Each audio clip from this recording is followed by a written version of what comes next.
Assalamualaikum warahmatullahi wabarakatuh. Nama saya Thalia Srikandi Malaya Putri. Saya dari kelas 5B Tadris Bahasa Inggris. Video ini dibuat untuk memenuhi tugas mid semester instructional media. Bab 4, pemilihan media.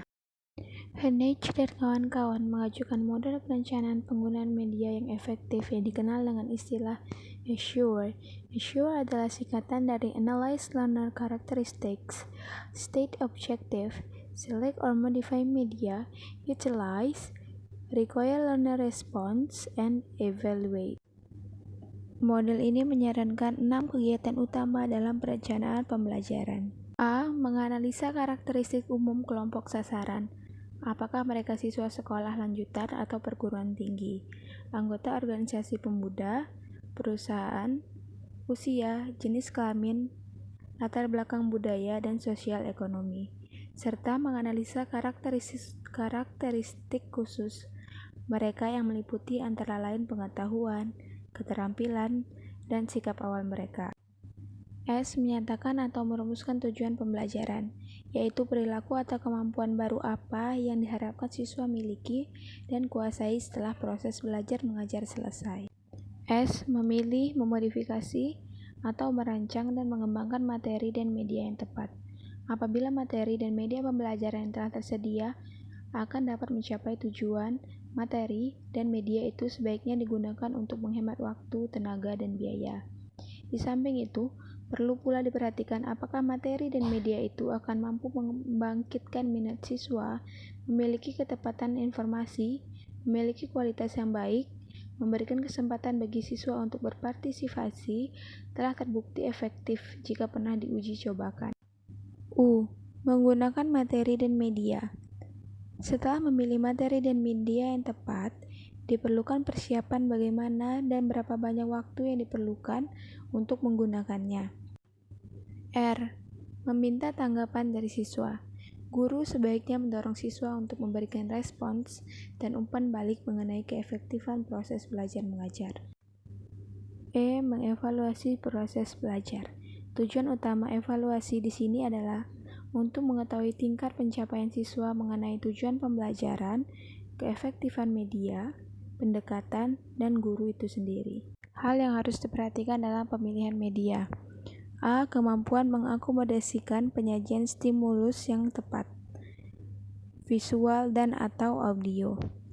B. Kemampuan mengakomodasikan respons siswa yang tepat, tertulis, audio, dan atau kegiatan fisik. C. Kemampuan mengakomodasikan umpan balik. D. Pemilihan media utama dan media sekunder untuk penyajian informasi atau stimulus dan untuk latihan dan tes.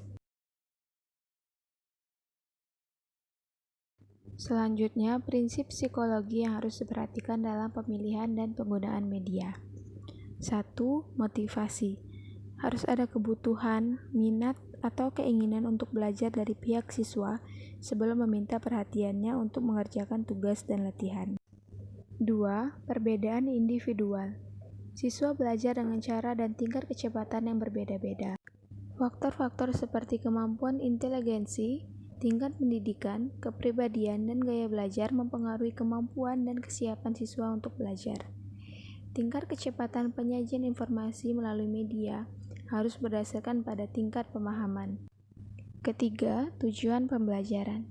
Jika siswa diberitahukan apa yang diharapkan mereka pelajari melalui media pembelajaran itu, kesempatan untuk berhasil dalam pembelajaran semakin besar. Di samping itu, pernyataan mengenai tujuan belajar yang ingin dicapai dapat menolong perancang dan penulis materi pelajaran. Tujuan ini akan menentukan bagian isi yang mana yang harus mendapatkan perhatian pokok dalam media pembelajaran. 4.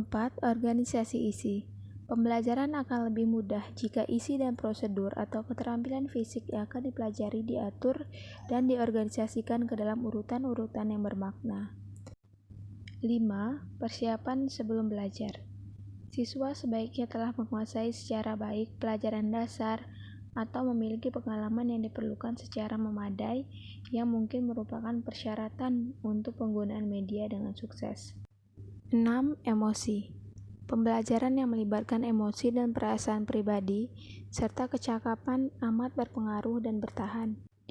Media pembelajaran adalah cara yang sangat baik untuk menghasilkan respons emosional seperti takut, cemas, empati, cinta kasih, dan kesenangan. 7. Partisipasi. Agar pembelajaran berlangsung dengan baik, seorang siswa harus menginternalisasi informasi, tidak sekedar diberitahukan kepadanya. Oleh sebab itu, belajar memerlukan kegiatan. Partisipasi aktif oleh siswa jauh lebih baik daripada mendengarkan dan menonton secara pasif. Partisipasi artinya kegiatan mental atau fisik yang terjadi di sela-sela penyajian materi pelajaran. Dengan partisipasi, kesempatan lebih besar terbuka bagi siswa yang untuk memahami dan mengingat materi pelajaran itu. 8. Umpan balik. Hasil belajar dapat meningkat apabila secara berkala siswa diinformasikan kemajuan belajarnya. Pengetahuan tentang hasil belajar, pekerjaan yang baik, atau kebutuhan untuk perbaikan pada sisi-sisi tertentu akan memberikan sumbangan terhadap motivasi belajar siswa yang berkelanjutan. 9. Penguatan atau reinforcement. Apabila siswa berhasil belajar, ia didorong untuk terus belajar. Pembelajaran yang didorong oleh keberhasilan amat bermanfaat, dapat membangun kepercayaan diri, dan secara positif mempengaruhi perilaku di masa-masa yang akan datang. 10. Latihan dan pengulangan. Sesuatu hal baru jarang sekali dapat dipelajari secara efektif hanya dengan sekali jalan.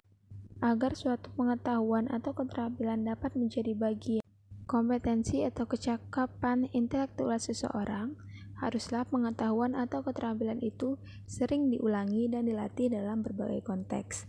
Dengan demikian, ia dapat tinggal dalam ingatan jangka panjang. 11. Penerapan.